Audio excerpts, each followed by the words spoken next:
ಸೊಸೆ ಗೆಳತಿಯು ಸೊಸೆ ಒಡತಿಯು ಸೊಸೆ ಮನೆಯ ಬೆಳಗುವ ದೀಪ ಹೊಸ ಚಿಗುರನು ಹಸಿರಾಗಿಸೋ ಸೊಸೆ ತಾಯ ಎರಡನೇ ರೂಪ ಸೇರನೊದ್ದು ಮನೆಯ ಸೇರುವ ಸೋರದಂತೆ ಸೂರು ಕಾಯುವ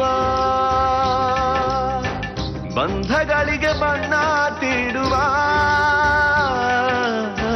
ಕನಸುಗಳಿಗೆ ಕಣ್ಣ ನೀಡುವ ಸೊಸೆ ಸೊಸೆ ಸೊಸೆ ಸೊಸೆ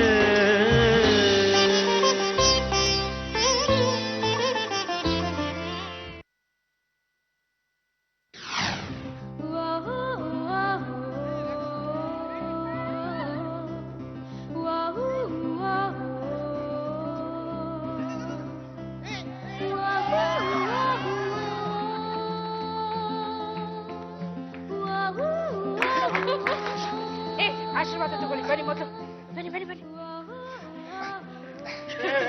ಆಯ್ತ್ರಿ ಒಬ್ಬರ ಕಾಲು ಕುಡಿಬಾರ್ದು. ಮಗು ಹೊತ್ಕೊಂಡಿರೋ ತಾಯಿ ದೇವ್ರಿಗೆ ಸಮಾನ. ಬಹಳ ಸಂತೋಷ ಆಯ್ತು. ನೋಡು ಗಾಯತ್ರಿ, ಆದಷ್ಟು ಬೇಗ ಒಂದು ಮಗು ಹೆತ್ಕೊಟ್ಬಿಡಮ್ಮ.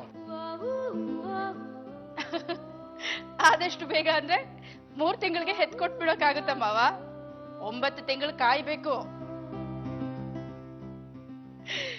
ಅಮ್ಮ ಗಾಯತ್ರಿ, ಮಗು ಗಂಡೋ ಹೆಣ್ಣು, ಒಟ್ನಲ್ಲಿ ಈ ಮನೇಲಿ ಒಂದು ತೊಟ್ಲು ತೂಗ್ಬೇಕಷ್ಟೇ. ಅದಕ್ಕೆ ನನ್ನ ಕೆಟ್ಟದನಿಲಿ ಲಾಲಿ ಆಡ್ಬೇಕು. ಕಂಗ್ರಾಟ್ಸ್ ಕೇಶವಣ್ಣ. ಪರವಾಗಿಲ್ಲ, ಕೇಶವನ್ನ ತಿದ್ದಿ ಒಂದು ಒಳ್ಳೆ ಬೊಂಬೆ ಮಾಡೋದು ಅಲ್ಲದೆ ಅವನ ಕೈಗೆ ಒಂದು ಜೀವಂತವಾದ ಬೊಂಬೆ ಕೊಡ್ತಾ ಇದೆಯಾ? ತಾಯಿ ಆಗೋದೇನು ಸಾಮಾನ್ಯ ಅಲ್ಲ ಗಾಯತ್ರಿ. ಇನ್ಮೇಲೆ ಒಳ್ಳೇದನ್ನೇ ಯೋಚನೆ ಮಾಡು, ಒಳ್ಳೇದನ್ನೇ ನೋಡು, ಒಳ್ಳೇದನ್ನೇ ಓದು, ಒಳ್ಳೇದನ್ನೇ ಮಾಡು.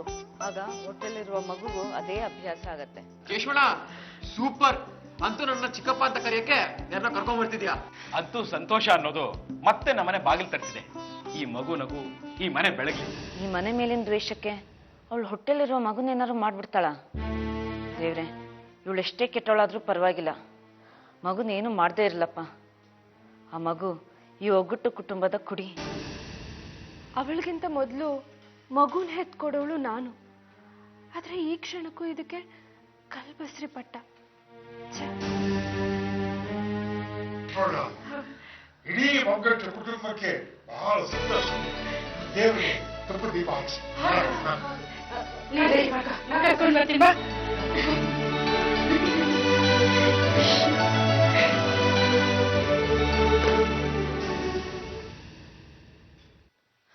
ಯಾಕೆ ಕೀರ್ತಿ, ಶಾಕ್ ಆಯ್ತಾ? ಇಲ್ಲ, ಸಂತೋಷ ಆಯ್ತು. ಕಂಗ್ರಾಟ್ಸ್. ಥ್ಯಾಂಕ್ಸ್. ಅಂತೂ ಈ ಮನೇಲಿ ನನಗೆ ಇಷ್ಟೊಂದು ಇಂಪಾರ್ಟೆನ್ಸ್ ಸಿಗ್ತಾ ಇರೋದು ನೋಡಿ ಇನ್ನು ಹೊಟ್ಟೆ ಉರಿತಾ ಇರ್ಬೇಕಲ್ಲ. ನನಗ್ ಬೇಜಾರಿರೋದು ನಿನ್ ಬಗ್ಗೆ ಅಂತೀನಿ, ನಿನ್ ಮಗು ಬಗ್ಗೆ ಅಲ್ಲ. ಆ ಮಗು ಬರ್ತಿರೋದ್ರ ಬಗ್ಗೆ ನನಗ್ ತುಂಬಾನೇ ಸಂತೋಷ ಇದೆ. ಆದ್ರೆ ನಿನ್ ದುರ್ಬುದ್ಧಿ ಎಲ್ಲ ಅದಕ್ಕೆ ತಟ್ಟುತ್ತೋ ಅನ್ನೋ ಭಯನೂ ಇದೆ. ಇನ್ ಮುಂದೆ ನಿನಗೆ ಭಯ ಅನ್ನೋದು 24/7 ಕಾಡ್ತಾನೆ ಇರುತ್ತೆ.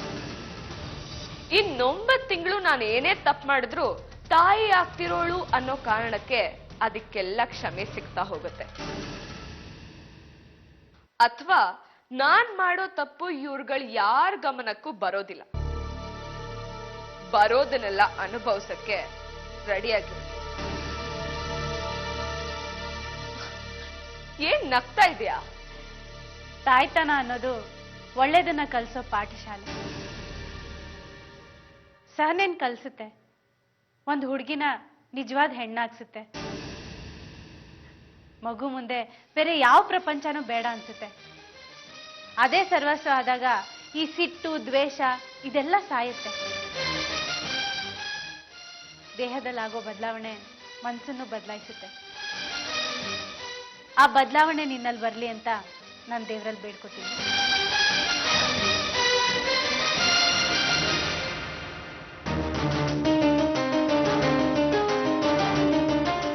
ಅಪ್ಪ, ನೀನ್ ಹೀಗ್ ಸೆಟ್ ಮಾಡ್ಕೊಂಡಿದ್ರೆ ನಿನ್ ಮುಖ ನೋಡಕ್ ಆಗೋದಿಲ್ಲ. ನಗೋದನ್ನ ಒಂದ್ ಸ್ವಲ್ಪ ಪ್ರಾಕ್ಟೀಸ್ ಮಾಡ್ಕೋಬಾರ್ದಾ? ಈಗ ನೀನು ಬೆಂಗಳೂರಲ್ಲಿದ್ಯಾ, ಮುಂಚಿನ ತರ ಟೆನ್ಷನ್ ಇಲ್ಲ, ದುಡ್ಡಿಗೆ ಬರಾನೂ ಇಲ್ಲ. ಹೀಗಿರುವಾಗ ಖುಷಿ ಪಡ್ಬೇಕಾ, ಸಂತೋಷ ಪಡ್ಬೇಕಾ? ಏನು ಅಂತ ಸಂತೋಷ ಪಡ್ಲಿ? ನಾನು ತಾತ ಆಗ್ತಿದ್ದೀನಿ ಅಂತ ಸಂತೋಷ ಪಡ್ಲ? ಸೀತಾರಾಮಯ್ಯನ ವಂಶನ ನೋಯಿಸಿ ಸಾಯಿಸಿ ಬೇಯಿಸಿ ಸಂತೃಪ್ತಿ ಪಡಬೇಕು ಅಂತೀರ ಈ ಮನ್ಸು? ಸೀತಾರಾಮಯ್ಯನ ವಂಶದ ಕುಡಿ ನನ್ನ ಮಗಳು ಹೊಟ್ಟೆಯಲ್ಲಿ ಬೆಳಿತಿದೆ ಅಂತ ಸಂತೋಷ ಪಡ್ಲ? ನೀನ್ ಆ ಮನೆಯಲ್ಲಿ ನನ್ನ ಮಗಳಾಗಿ ಆಡ್ತಿರೋ ನಾಟಕನ ನಾನು ನಂಬ್ತೀನಿ. ಆದ್ರೆ ಅದೇ ನೀನೊಬ್ಬಳು ತಾಯಿ ಆದ್ರೆ ಎಲ್ಲ ಬದಲಾಗುತ್ತೆ. ದ್ವೇಷ ಸತ್ತೋಗುತ್ತೆ, ನಿನ್ನತನ ಮಣ್ಣಾಗುತ್ತೆ, ನೀನು ಆ ಊರಲ್ಲಿ ಒಬ್ಳಾಗ್ತೀಯ. ಇಲ್ಲ, ಹೀಗಾಗಿರೋದು ಅದೇ ಅಲ್ವಾ? ನೀನ್ ಗರ್ಭಿಣಿ ಅನ್ನೋದು ಈ ನನ್ನ ಕಿವಿಗಳಿಗೆ ಕೆಟ್ಟ ವಿಷಯ. ಏನೋ ಸಾಧಿಸೋಕ್ ಹೋದ್ ನನ್ನ ಮಗಳು ಸಂಸಾರಕ್ಕೆ ಸೋತ್ ಬಂದಿದ್ದಾಳೆ ಅನ್ನೋದು ಅಸಹ್ಯವಾದ ಸತ್ಯ. ಅಪ್ಪ ನನ್ ಮಾತು ಸ್ವಲ್ಪ ಕೇಳು. ಏನ್ ಕೇಳಿ? ಸೀತಾರಾಮಯ್ಯ ಮೇಲೆ ಸೇರ್ ಬಿಟ್ಬಿಡು ಅಂತ್ಯ? ಬಿಟ್ಬಿಡ್ಲಾ? ಈ ನನ್ನ ಕೈ ಕತ್ತರಿಸೋನ್ನ ಮರ್ತು ಬಿಡ್ಲಾ? ಏಯ್ ಅಂಜಲಿ, ನಿನ್ನ ಈ ರೀತಿ ಬೆಳೆಸಿದ್ದು ಯಾಕೆ ಗೊತ್ತಾ? ಅಕಸ್ಮಾತ್ ನಾನು ಸತ್ತೋದ್ರೆ ನನ್ನ ದ್ವೇಷ ಸಾಯ್ಬಾರ್ದು, ನನ್ನ ಉದ್ದೇಶಗಳು ಸಾಯ್ಬಾರ್ದು ಅಂತ. ಆದ್ರೆ ನೀನು ಇವತ್ತು ನನ್ನ ಕಣ್ಣು ಮುಂದೆನೆ ಅದನ್ನೆಲ್ಲ ಮಣ್ಣು ಮಾಡಿದ್ಯಾ ಅಂದ್ರೆ ನನ್ನನ್ನು ಸಾಯಿಸ್ದಾಗೆ ಲೆಕ್ಕ. ಅಪ್ಪ, ನನಗೊಂದ್ 2 ನಿಮಿಷ ಮಾತಾಡಕ್ ಅವಕಾಶ ಕೊಡ್ತೀಯಾ ಇಲ್ವಾ? ಮಾತಾಡಮ್ಮ, ಮಾತಾಡು. ಆದ್ರೆ ಒಂದು ಮಾತ್ರ ತಿಳ್ಕೊ, ಇವತ್ತು ನಿನ್ನ ಮಧ್ಯೆ ಇರೋದು ಕೊನೆ ಮಾತು. ಇವತ್ತಿಂದ ಆ ಮನೆಯವ್ರ ಜೊತೆ ನೀನು ನನ್ನ ಶತ್ರುನೇ. ಆಗೋದಿಲ್ಲ. ಏನಪ್ಪ ಇದು? ಆತುರ ಪಟ್ಟು ಮಾತಾಡ್ಬೇಡ ಅಂತ ನೀನ್ ನನಗೆ ಹೇಳ್ಕೊಡ್ತೀಯಾ? ಈ ತರ ದುಡುಕ್ ಮಾತಾಡಿದ್ರೆ ಏನ್ ಅರ್ಥ ಹೇಳು? ನಾನು ಆಡ್ತಿರೋದು ಕೇವಲ ನಾಟಕ. ನಾನು ಗರ್ಭಿಣಿ ಅಲ್ಲ. ನಾನು ಸೇಡಿಗೋಸ್ಕರ ಏನ್ ಬೇಕಾದ್ರೂ ಮಾಡ್ತೀನಿ. ನಾನ್ ಗರ್ಭಿಣಿ ಅನ್ನೋ ಕಾರಣಕ್ಕೆ ಬೇರೆ ವಿಷಯಗಳು ಮರೆಯತ್ತೆ. ನನ್ನ ಸೇವೆನೇ ಆ ಮನೆ ಗುರಿಯಾಗತ್ತೆ. ಆ ಸಂತೋಷದಲ್ಲಿ ಅವ್ರನ್ನ ಮುಳುಗಿಸಿ ಅವ್ರನ್ನ ಹಾಳು ಮಾಡೋ ಪ್ಲಾನು ವರ್ಕೌಟ್ ಆಗುತ್ತೆ. ನೀನ್ ಹೇಳ್ತಿರೋದು ನಿಜನೇನಮ್ಮ? ನಿನ್ನ ಹಣೆಗ್ಲೂ ನಿಜಪ್ಪ. ಅಕಸ್ಮಾತ್ ನನ್ನ ಕೈಯಲ್ಲಿ ಏನೂ ಮಾಡಕ್ಕಾಗಿಲ್ಲ ಅಂತ ಇಟ್ಕೋ. ಆಗ ನಿಜವಾಗ್ಲೂ ತಾಯಿಯಾಗಿ ಮಗುನ್ ಹೆತ್ತು ಅವ್ರಿಗೆ ಸಂತೋಷ ಕೊಟ್ಟು ಅದನ್ನ ಸಾಯಿಸಿ ಅವರು 2ರಷ್ಟು ದುಃಖನ ಅನುಭವಿಸೋ ಹಾಗೆ ಮಾಡ್ತೀನಿ. ಒಂದ್ ವಿಷಯ ನೆನ್ಪಿಟ್ಕೋಪ್ಪ, ನಾನ್ ಗರ್ಭಿಣಿ ಅನ್ನೋ ಸುಳ್ಳು ಮನೆಯವ್ರ ಲೆಕ್ಕಾಚಾರನ ಬದಲಾಯಿಸಿರುತ್ತೆ. ಆಸಕ್ತಿ ವಿಚಾರದಲ್ಲಿ ಮಾತ್ರ ಅಲ್ಲ, ಆಸ್ತಿ ವಿಚಾರದಲ್ಲಿ ಕೂಡ.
ದತ್ತಪ್ಪ,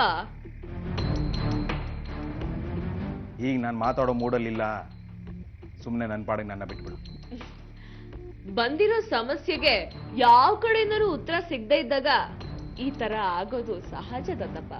ಸರಿ, ಸಹಜ ಅನ್ಕೊಂಡೆ ಸುಮ್ಮನೆ ಹೋಗಮ್ಮ, ನಾನೊಬ್ನೇ ಇರ್ಬೇಕು. ಸಮಸ್ಯೆನ ಬಗೆಹರಿಸೋ ಶಕ್ತಿ ನಮಗಿಲ್ದೇ ಇದ್ದಾಗ ಬೇರೆಯವ್ರ ಸಹಾಯನ ತಗೋಬೇಕಾಗತ್ತೆ ದತ್ತಪ್ಪ. ಅಯ್ಯೋ, ನನಗಿರೋ ಸಮಸ್ಯೆ ನಿಮ್ ಮಗಳು ವಸುದಾದು ಗಂಡನ್ ಬಿಟ್ಟು ಬಂದಿರೋಳು.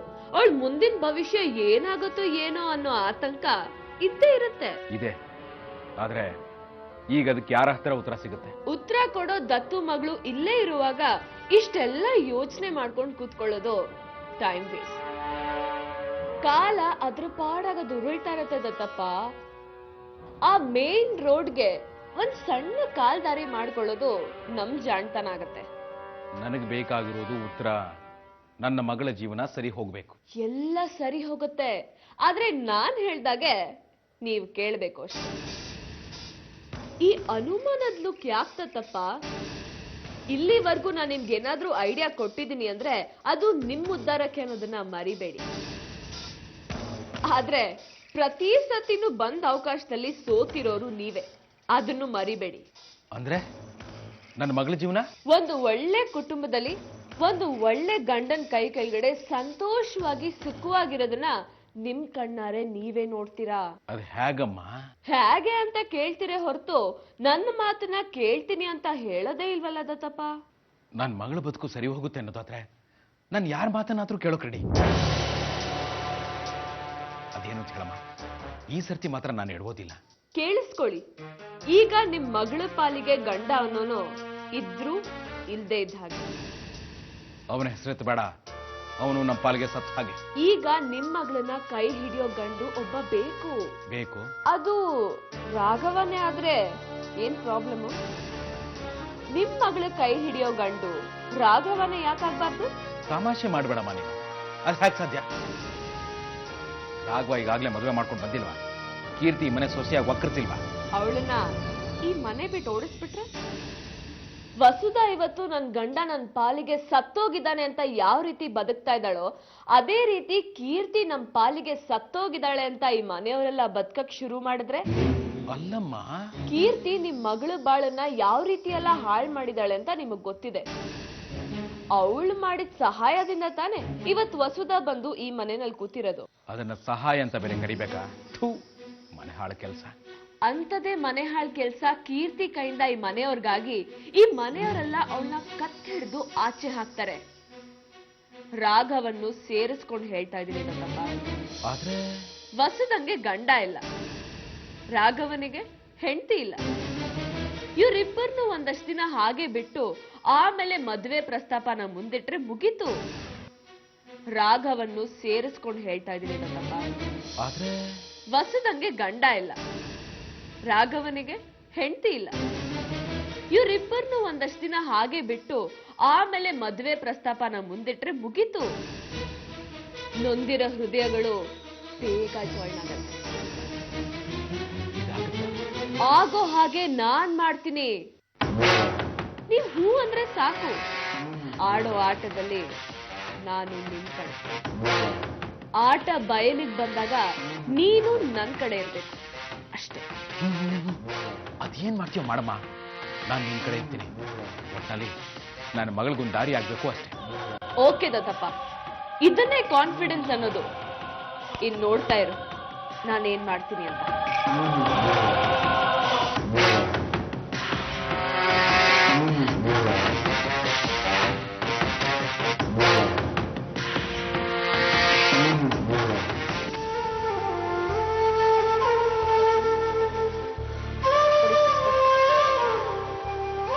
ಕೀರ್ತಿ ಮೇಡಮ್ ಬನ್ನಿ, ನಿಮ್ ರಿಪೋರ್ಟ್ ರೆಡಿ. ಏನ್ ಮೇಡಮ್? ನಿಮ್ ರಿಪೋರ್ಟ್ ರೆಡಿ ಆಗಿದೆ ಮೇಡಮ್, ತಗೊಳ್ಳಿ. ಏನಂತ ಇದೆ ಹೇಳ್ಬೇಕು?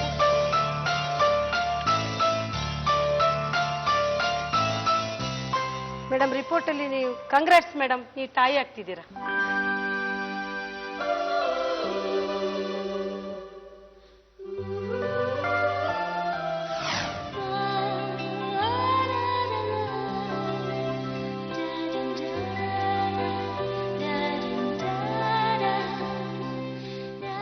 ಏನಾಯ್ತು ಕೀರ್ತಿ? ಹೋಗು, ತಾಯಿ ಆಗ್ತಿರೋ ವಿಷಯ ಎಲ್ರಿಗೂ ಹೇಳು. ರಾಘವ್ಗೆ ಫೋನ್ ಮಾಡು. ಇಲ್ಲ, ನಾನು ಈ ವಿಷಯನ ಯಾರಿಗೂ ಹೇಳ್ಬಾರ್ದು. ಹೇಳ್ಬಾರ್ದು ಅಂತ ಅನ್ಕೊಳಕ್ಕೆ ನೀನೇನ್ ವಸುಧಾ ತರ ಕದ್ದು ಮುಚ್ಚಿ ಮದ್ವೆ ಮಾಡ್ಕೊಂಡವಳಲ್ವಲ್ಲ. ರಾಘವ್ನ ಮದ್ವೆ ಆಗಿ ಈ ಮನೆಗ್ ಬಂದವಳು ನೀನು. ನಿಜ. ಆದ್ರೂ ಈ ವಿಷಯನ ನನ್ ಮನೆಯವ್ರಿಗೆ ಹೇಳ್ಬಾರ್ದು. ಹೇಳ್ಬೇಕು. ಹೇಳೋದ್ರಿಂದಾನೇ ನಿನಗೆ ಮನೇಲಿ ಒಂದು ಸ್ಥಾನ ಸಿಗುತ್ತೆ. ಎಲ್ರು ಎಲ್ಲ ಮರ್ತು ನಿನ್ ಹೊಟ್ಟೆಲಿರೋ ರಾಘವನ್ ಕೂಸ್ಗೋಸ್ಕರ ನಿನ್ನನ್ನ ಪ್ರೀತಿಸೋಕ್ ಶುರು ಮಾಡ್ತಾರೆ. ನೀನು ಈ ಒಗ್ಗಟ್ಟಲ್ಲಿ ಒಂದಾಗ್ತೀಯ. ನಿಮ್ ತಾಯಿ ಆಶಯನೂ ನೆರವೇರುತ್ತೆ. ಹಾಗೆ ಈ ಕುಟುಂಬದಲ್ಲಿ ಒಂದಾಗೋದು ಹೇಗೆ ಅಂತ ನನಗೆ ಚೆನ್ನಾಗಿ ಗೊತ್ತಿದೆ. ಆದ್ರೆ ಮೊದಲು ಅಂಜಲಿ ಬದಲಾಗ್ಬೇಕು. ಹೊಸದನ್ ಜೀವನ ಸರಿ ಹೋಗ್ಬೇಕು. ಅಂಜಲಿ ತಾಯಿ ಆಗ್ತಿದ್ದಾಳೆ ಅಂತ ಗೊತ್ತಾದ ತಕ್ಷಣ ಇಡೀ ಮನೆ ಅವಳ ಸೇವೆಗೆ ನಿಂತ್ಕೊತು. ಪಾಪ ಆಗ ವಸುದಾಗ್ ಎಷ್ಟು ಬೇಜಾರಾಗಿರ್ಬೇಡ. ಅವಳು ತಾಯಿ ಆಗ್ತಿದ್ದಾಳೆ. ಅದೇ ಪ್ರೀತಿ ಮಮಕಾರ ಅವಳಿಗೂ ಸಿಗ್ಬೇಕಲ್ವಾ? ಅದಕ್ಕೂ ನೀನ್ ಸಂತೋಷದ ವಿಷಯ ಹೇಳ್ಕೊಳ್ಳೋಕ್ಕೂ ಏನ್ ಸಂಬಂಧ? ನಾಳೆ ಅದೇ ಪ್ರೀತಿ ಮಮಕಾರ ನನಗೂ ಸಿಕ್ಕ್ರೆ ವಸುಧಾ ಇನ್ನಷ್ಟು ನೊಂದ್ಕೋತಾಳೆ. ಮೊದ್ಲು ವಸುದನ್ ಜೀವನ ಸರಿ ಹೋಗ್ಬೇಕು. ಅವಳು ಸಂತೋಷವಾಗಿರ್ಬೇಕು. ಯಾರಿಗೋಸ್ಕರನೋ ನೀನು. ವಸುಧಾ ಯಾರೋ ಅಲ್ಲ, ಸೀತಾರಾಮಯ್ಯನವ್ರ ಮೊಮ್ಮಗಳು. ಹಾಗಾದ್ರೆ ತಾಯಿಯಾಗೋ ವಿಷಯ ಸದ್ಯಕ್ಕೆ ನಾನು ಈ ವಿಷಯ ಯಾರಿಗೂ ಹೇಳೋದಿಲ್ಲ.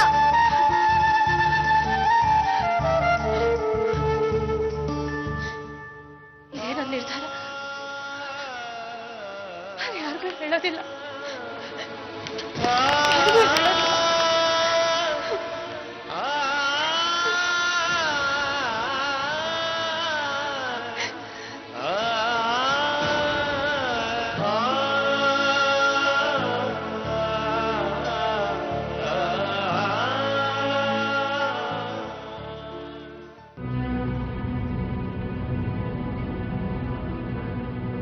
ಸಜ್ಜನ ಧರ್ಮಗುರು, ಅನಾಥೋದ್ಧಾರಕ, ಅಬಲೆಯರ ಅಣ್ಣ ಅಂತೆಲ್ಲ ಹೆಸರು ಮಾಡಿದ್ದ ಮದನ್ ಮೋಹನನ ಕರ್ಮಕಾಂಡ ಇದು.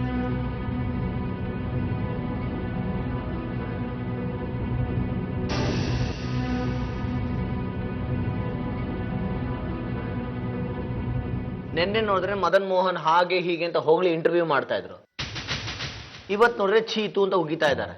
ಆದ್ರೆ ಅವ್ರು ತುಂಬಾ ಒಳ್ಳೆಯವ್ರಲ್ವಾ? ರಾಘವನ್ಗೂ ಕೇಳಿದ ತಕ್ಷಣ ಕೆಲಸ ಕೊಟ್ಟಿದ್ರು ಅಲ್ವೇನೋ? ಅಕ್ಕ, ಮುಖವಾಡ ಹಾಕೊಂಡು ಬದುಕೋಕೆ ಈ ಜಗತ್ನಲ್ಲಿ ಬೇಕಾದ ಜನ ಇರ್ತಾರೆ. ಮೀಡಿಯಾದವ್ರೇನ್ ಸಾಕ್ಷಿ ಇಲ್ದೆ ಬೈತಾರ? ಅನುಭವಿಸ್ತವ್ರ ನೋವು ಅನುಭವಿಸ್ತವ್ರಿಗೆ ಗೊತ್ತು. ಹಾಳಾಗೋಗ್ಲಿ ಬಿಡ್ರಿ, ಅದನ್ನ ಕಟ್ಕೊಂಡು ನಮ್ಗೇನಾಗ್ಬೇಕು? ಮಾರುತಿ, ಹೋಗ ಟಿವಿ ಆಫ್ ಮಾಡು. ನೋಡಿ ನೋಡಿ ಸಾಕಾಗೋಗಿದೆ. ಇಷ್ಟಕ್ಕೂ ಯಾರ್ಯಾರು ಯಾವ್ಯಾವ ಸಮಯದಲ್ಲಿ ಹೇಗೆ ಆಡ್ತಾರೋ ಯಾರಿಗ್ ಗೊತ್ತ. ಆದ್ರೂ ಅವರು ನಮಗ್ ಪರಿಚಯ ಇರೋ ವ್ಯಕ್ತಿನೇ. ಅಲ್ಲಿ ನೋಡಿ, ಬ್ರೇಕಿಂಗ್ ನ್ಯೂಸ್ ಬರ್ತಾ ಇದೆ. ಇದೀಗ ಬಂದ ಸುದ್ದಿ, ಮದನ್ ಮೋಹನ್ ಇನ್ನಿಲ್ಲ. ತನ್ನ ಮೇಲೆ ಬರುತ್ತಿರುವ ಆಪಾದನೆಗಳೆಲ್ಲ ಸತ್ಯ ಎಂದು ಅರಿತು ತಮ್ಮ ಮನೆಯಲ್ಲೇ ಗುಂಡು ಹಾರಿಸಿಕೊಂಡು ಆತ್ಮಹತ್ಯೆ ಮಾಡಿಕೊಂಡಿದ್ದಾರೆ.